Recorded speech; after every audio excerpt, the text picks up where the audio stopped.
Marilyn pour ODH TV, je suis aux côtés de Fabrice Bonvin, ufologue, auteur de OVNI, les agents du changement, OVNI, le secret des secrets et plus récemment instigateur du projet OVNI et Conscience et co-auteur.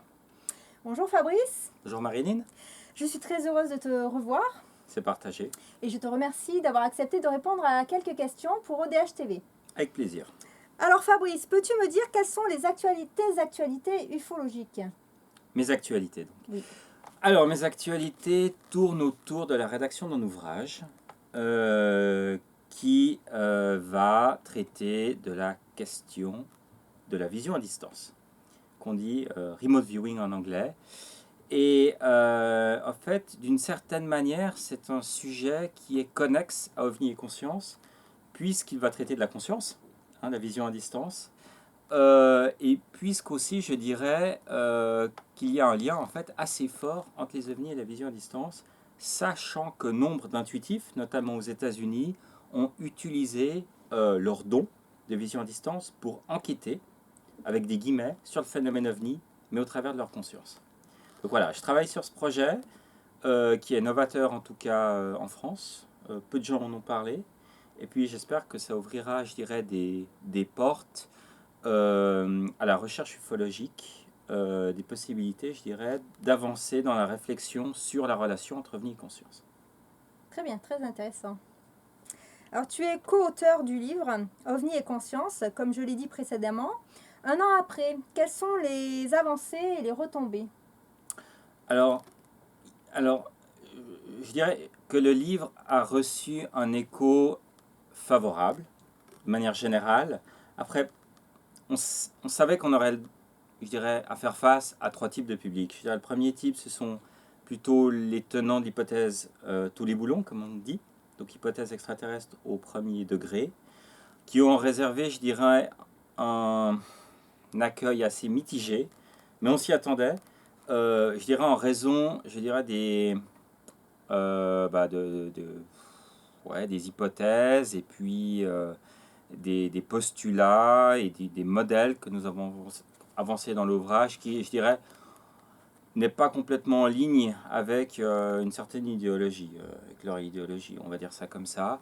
Donc bon, on s'y attendait, mais je pense que ça fait partie, je dirais, de l'histoire du débat des idées. On sait qu'une idée révolutionnaire n'est pas toujours acceptée du premier coup.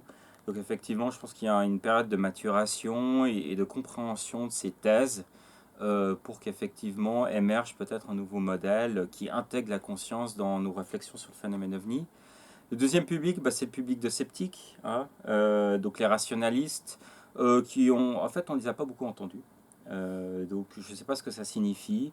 C'est vrai que je dirais, les réponses les plus virulentes étaient justement les réponses qui venaient du camp, je dirais, des défenseurs de l'hypothèse extraterrestre au premier degré. Ensuite, le troisième public, je dirais que c'est un public tout venant, et c'est celui-là surtout qu'on voulait toucher, qui n'est pas forcément connaisseur des ovnis et de l'ufologie.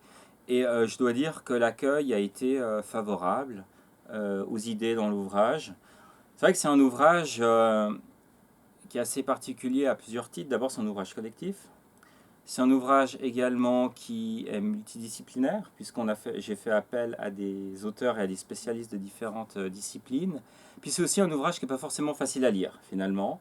Alors, il y a l'avantage et l'inconvénient. Donc, ça va demander un certain travail intellectuel et cognitif. Mais de l'autre, ce sont des textes qui sont très riches et parfois très profonds et qui, je dirais, se savourent. Ou même certains textes peuvent se lire à plusieurs reprises. Je pense notamment au texte de Jean-Jacques Jaillat, qui est très court, mais qui est extrêmement puissant.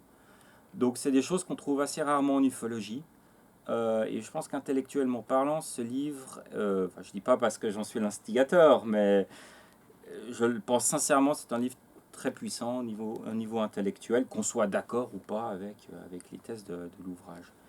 Donc les retombées, je dirais, c'est retombées avant tout conceptuelles, intellectuelles, qui j'espère, alors là c'est trop tôt pour le dire, vont faire avancer la recherche ufologique. Donc si les chercheurs ont l'ambition et la volonté de prendre le relais sur ces travaux, bien sûr, ils sont les bienvenus.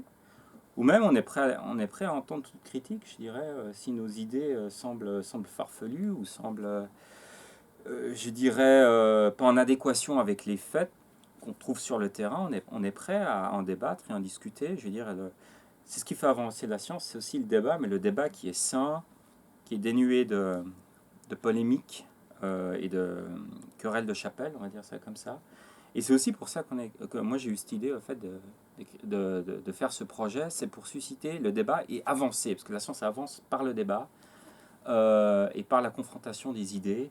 Ceci doit se faire dans un cadre sain et dans un cadre, je dirais, avec une certaine honnêteté et rigueur intellectuelle. Voilà.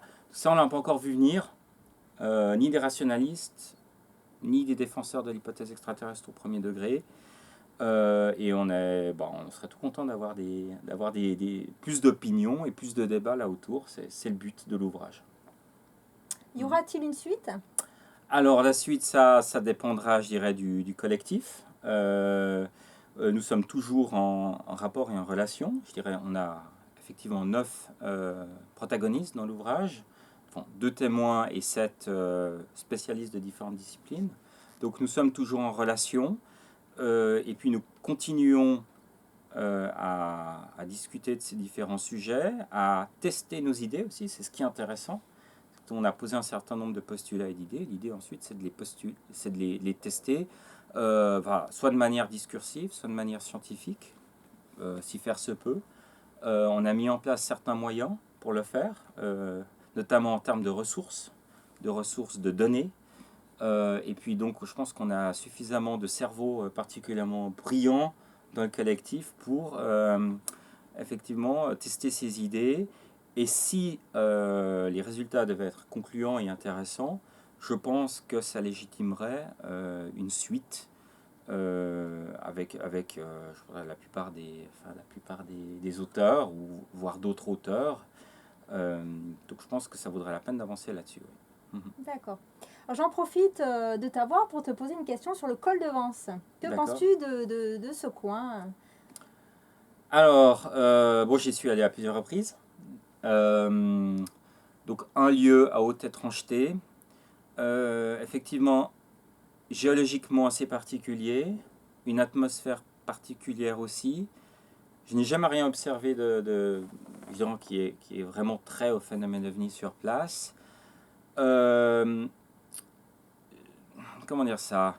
Il y a beaucoup d'endroits de ce type-là en fait, dans le monde. J'en parle dans les agents du changement. On en trouve autre part en Europe, on en trouve aux États-Unis, on en trouve à peu près sur tous les continents, en Australie également, en Amérique du Sud encore plus, parce que j'y suis allé plusieurs reprises. Donc, je pense que ça vaut la peine, effectivement, d'une certaine manière, de concentrer des efforts dans ce type d'endroit, à travers, par exemple, des stations de détection automatique, pour essayer d'enregistrer ces phénomènes. Mais je dois dire que le col de Vence n'a pas la particularité d'être unique au monde. Okay, je pense que c'est quelque chose qui doit être noté. Et puis, effectivement, le problème de ce type d'endroit, c'est qu'il attire une certaine... comment dire ça? Il va attirer des chercheurs, par définition, de par sa réputation. Donc, il y a un phénomène d'entraînement ou de boule de neige. Puis, effectivement, le fait qu'il y ait une concentration de chercheurs, une concentration d'histoire, il peut se produire en fait une espèce de mythologie vivante, un folklore vivant autour du phénomène, autour de l'endroit et des phénomènes qui pourraient produire, qui je dirais commence à provoquer en fait du bruit en fait, et on a ensuite de la peine effectivement à extraire le signal. Donc je trouve l'endroit absolument intéressant de par je dirais son emplacement, sa géologie, l'énergie qu'il dégage, mais ce n'est pas le seul au monde. Après, il a l'avantage d'être proche de Nice. Donc, effectivement, c'est pour des raisons pratiques intéressant. Et puis, effectivement, comme d'autres endroits dans le monde, il concentre plusieurs types de phénomènes. On a le phénomène ovni, on a des phénomènes de hantise, on a des phénomènes d'apparition. Et puis, tout ça, en fait, sur une certaine durée. Ce qui rend compte, en fait, de cette propriété du phénomène que j'appelle la répétitivité géographique, de se concentrer sur un endroit, mais par vague. au niveau temporel. Donc on va avoir pendant 1 an, 2 ans, 3 ans, beaucoup d'apparitions, sur plusieurs semaines et plusieurs mois. Les apparitions vont souvent commencer de manière très abrupte et s'arrêter de manière très abrupte, comme on l'a vu durant la vague belge, par exemple. Donc on retrouve en fait ces caractéristiques propres au phénomène OVNI, donc qui font un lieu, c'est vrai, assez intéressant, mais pas unique, comme je le disais. Donc voilà. Très bien Fabrice, je te remercie. À bientôt sur ODH TV. Merci Marilyn, à bientôt. À Merci. bientôt. Au revoir. Au revoir.